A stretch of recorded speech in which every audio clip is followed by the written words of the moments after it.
September दाननि 10 खालार खालि बिथाङा जइन जादों। दिनैसिम बेसे गोबाव जाखो जों बयबो मिथिगौ, नाथाय बिथाङा जोंनि बे बर' माहारियारि फरायसा आफादाव जइन जानानै बियो माखासे जोंनि संगठननि एबा जोंनि बे आफादनि माहारियारि आफादनि जे नियम खान्थिफोरखौ सोलिनो हायाखै आरो बिथाङा जे नेहाथारिनि बिबानखौ लादोंमोन बिथाङा बे नेहाथारिनि बिबानखौबो मावफुंनो हायाखै। बिथाङा जोंनो बेखौसो फोरमायहरदोंमोन बावैसो सिगां जेनोखि बे गावनि बिबानखौ मावफुंनो हायैनि जाहोनाव बिथाङा जोंनो बाय फनजों जोंखौ फोरमायहरदों, आङो बे बिबानखौ मावनो हालिया, बिनिखायनो आं जेबो बेवहाय एक्टिभ रल लालिया होननानै बिथाङा जोंनो एडभान्सनो बे खौरांखौ जोंनिसिम हरदोंमोन। दा जों बिनिखायनो बिथांखौ जों सिगांनो बियो एक्टिभ रल लानो हायैनि जाहोनाव जों बिथांखौ जोंनि दोलोनिफ्राय जों बेखौ एंगारनानै दोननाय बायदि जाखादोंमोन। दा बिथाङा बिनि थाखाय जानो हागौ माबा मोनसे सोरनिबा बेबायदिनो षड़यन्त्र एबा राजनितिकनि बुरखायनायाव माबा मोनसे लालस होनानै बिथांखौ लांदों जानो हागौ। जोंहा बेयाव जेबो बुंनांगौ गैया। जों बर' माहारियारि फरायसा आफाद हिसाबै जोङो मोनसे हारि दानायनि मोनसे थांखि, जोंहा बे जेनोखि थांखि जोङो बेखौसो जाफुंहोनो जोंनि जेनोखि बर' माहारियारि फरायसा आफादा दिनै जोङो खामानि मावगासिनो दङ।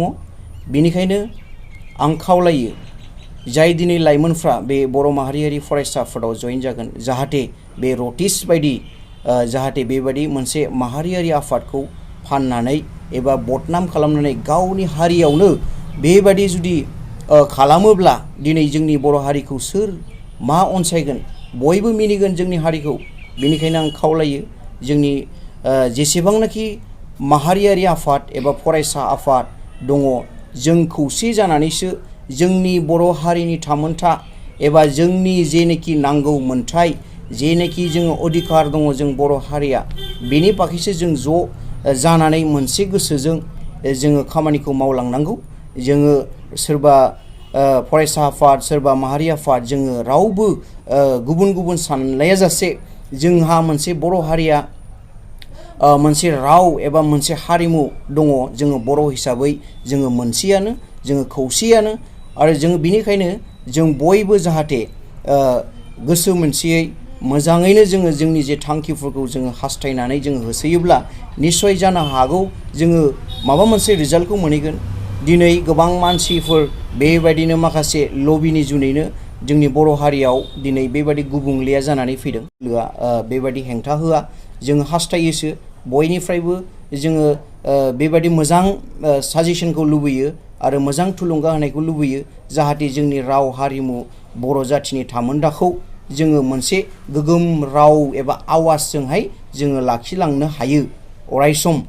जाहाथे जोङो जानो हागौ जोंनि बे बड'लेण्ड जेनोखि जोंनि डिमान्ड, स्टेट जेनोखि सेपारेट स्टेटनि डिमान्ड, बियो जोंनि आर्टिकेलावनो लिरनाय दंखायो, जेरै आर्टिकेल 2 and 3 बयबो बेखौ फरायबानो नुनो मोनो। आजिखालि अनलाइन सार्च खालामबानो जों बेखौ फरायबानो नुनो मोनो जे हारिया मोनसे गावहा जुदि बोलो जायो एबा खुंथायनि थाखाय बेखौ नायनानै नोजोर लाखिनानै बिनि टार्म एन्ड कन्डिशनखौ नायनानै बेखौ गभर्नमेन्टआ, सेन्ट्रेल गभर्नमेन्टआ होयो।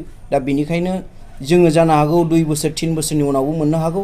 बिनिखायनो जाहाथे जोंनि बे नाजानायखौ फेलें खालामनानै होआ बेबायदि माखासे राजनितिनि षड़यन्त्र बाहायनानै।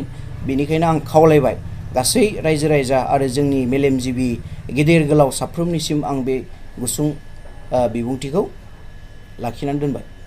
बिथांनिसिम बेखौ सोंखारियो बिथाङा जाहाथे गाव बेफोरखौ मोजाङै सिन्था खालामनानै जाहाथे गाव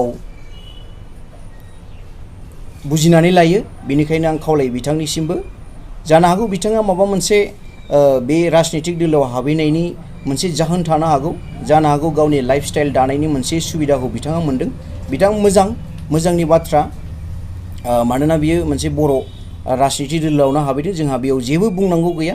बेनिखायनो आं दिनै बे प्रेस मिटनि गेजेरजों बिथांनि जेनोखि बे राजनितिक दोलोआव हाबैनायखौ आङो बेयाव बुंनो हास्थायदों। आरो बेजों लोगोसे आं बुंबावनो हास्थायदों दिनै जोंनि बर' माहारियारि फरायसा आफादा जोङो सेन्ट्रेल लेभेल, डिस्ट्रिक्ट लेभेल सावरायनानै गोबां जोङो बेबायदिनो माखासे जोंनि गेजेराव दिनै बर' लाइमोनफोरा बेबायदिनो गोबां गाज्रि बेसादफोर जानानै गोबां बेबायदि लाइमोनफ्रा गोदाव सोराव जानानै दङ। दा जोंनि सेन्ट्रेल एबा डिस्ट्रिक्ट लेभेलाव जों बेखौ सावरायनानै माखासे बेनि एवेयारनेस प्रग्रामफोरखौ जों लानो थाखाय आखायाव लागासिनो दङ। बेनिखायनो आं खावलायो जोंनि जेसेबांनाखि लाइमोनफोर दिनै बर' हारियाव जोङो जुदि बेबायदि जौ जुवा एबा बेबायदि ड्राग्स एडिक्टेड जानानै जोंनि बर' लाइमोनफ्रा जुदि नस्थ' जालाङोबा, जोंनि बर' लाइमोनफ्रा जुदि बेफोरबायदि गाज्रि बेसाद जानानै गोबां बेबायदि जिउ गोमालाङोबा बेसेबां जोंनि थाखाय खहा। दिनै जों नुनो मोनो गोबां जोंनि बर' समाजाव बेफोरबायदिया जाफ्लेदों। जों बेफोरखौसो नोजोर लाखिनानै जोंनि माहारियारि आफाद एबा जोंनि फरायसा आफाद जेसेबांनाखि बर'नि मेलेमजिबिफोर दङ, जोङो जयै खौसे जानानैसो जों बेफोरखौ होबथानायनि राहा लामाखौ लानांगौ। आरो जोंनि जेनोखि बनसुनि मेन उद्देश्य एबा थांखि, बे थांखियाथ' बयबो मिथिखागौ, जेनोखि जोंहा आलादा रायजो सोरजिनायनि मोनसे सिमां दङ। बे सिमांखौ जाफुंहोनो थाखाय जोंनो बयनिबो सहायनि गोनां। बेयाव सोरबा जों राजनितिक दोलोखौ बखिनो थाङा, सोरबा UPPL, सोरबा BJP, सोरबा कंग्रेस, सोरबा BPF, जों बेवहाय रावखौबो जोङो दुसिनो थाङा। जाहाथे जोंखौ बे बर' माहारियारि फरायसा आफादखौ जोंनि बे थांखिखौ जोङो होसोनायाव एबा नाजानायाव जाहाथे जोंखौ रावबो राजनितिक दोलोआ बेबायदि हेंथा होआ। जोङो हास्थायोसो बयनिफ्रायबो जोङो बेबायदि मोजां साजेसनखौ लुबैयो आरो मोजां थुलुंगा होनायखौ लुबैयो, जाहाथे जोंनि राव हारिमु बर' जाथिनि थामोन्दाखौ जोङो मोनसे गोगोम राव एबा आवाजजोंहाय जोङो लाखिलांनो हायो अरायसम। जाहाथे जोङो जानो हागौ जोंनि बे बड'लेण्ड जेनोखि जोंनि डिमान्ड। आं जुमदुवार खोन्दो बर' माहारियारि फरायसा आफादनि जानानै बिथां रतिश नार्जारिनि सायाव बेखौल' खेंफोरथि होनो सानदों।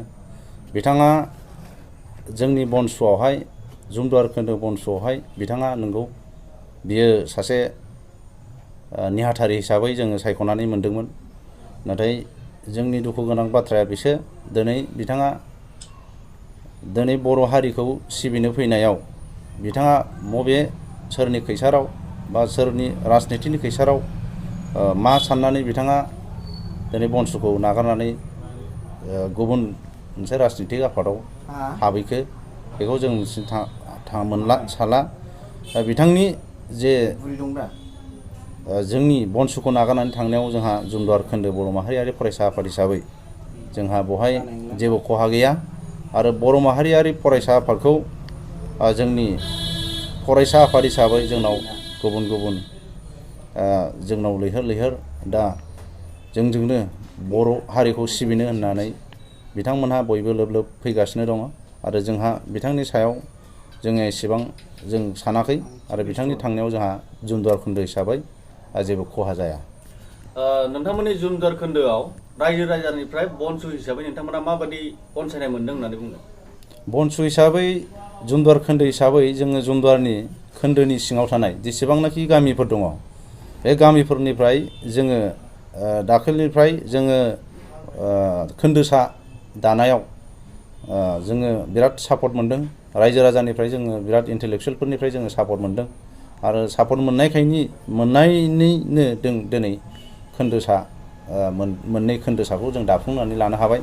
आरो जोंहा मोनसेल' दंसै सराइबिलाव खोन्दोसा दानाय, बेखौ जोङो दागोन। आरो बे खुब सम्भब बे खम सम दिननि गेजेरावनो जोङो बे खोन्दोसाखौ दाफुंनानै लानाय जागोन। Good afternoon media friends. बे समाव दिनै जोङो प्रेस मिट लानायनि थांखियानो जादों थांनाय 30 तारिख अक्ट'बर मैया रबिबार दिनखालि जाय जोंनि जुमदुवार खोन्दो बर' माहारियारि फरायसा आफाद बनसुनि जाय बेक्ति रतिश नार्जारि, बिथाङा जे भाबै बियो माखासे राजनितिक दोलोआव जयेन जाहैदों, जों बिनि सायाव फंनैसो खेंफोरथिखौ होनो थाखाय सानदों जोंनि जुमदुवार खोन्दो बर' माहारियारि फरायसा आफादनिफ्राय। दा आं बेखौनो बुंनो सानदों बिथांनि बागै, बिथाङा बेसे गोबाव जाखो बे बनसु बर' माहारियारि फरायसा आफादाव जयेन जानाया? बिथाङा थांनाय